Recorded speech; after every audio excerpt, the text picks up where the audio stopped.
You are looking at Julian's pronunciation guide, where we look at how to pronounce better some of the most mispronounced words in the world, like this other curious word. But how do you say what you're looking for today?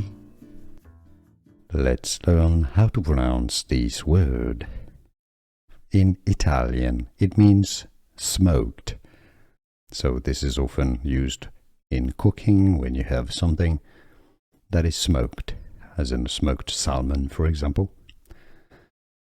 Italian pronunciation: sfumato, sfumato, sfumato. In English you can say it as sfumato.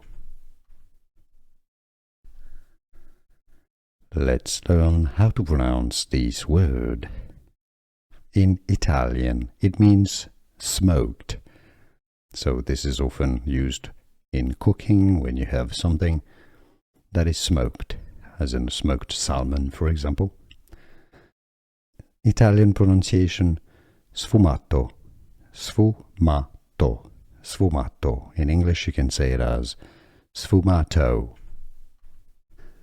Here are more videos on how to pronounce more confusing words and names too many mispronounced. Like this video if you found it useful. I appreciate your support. I'll see you soon and thanks for watching.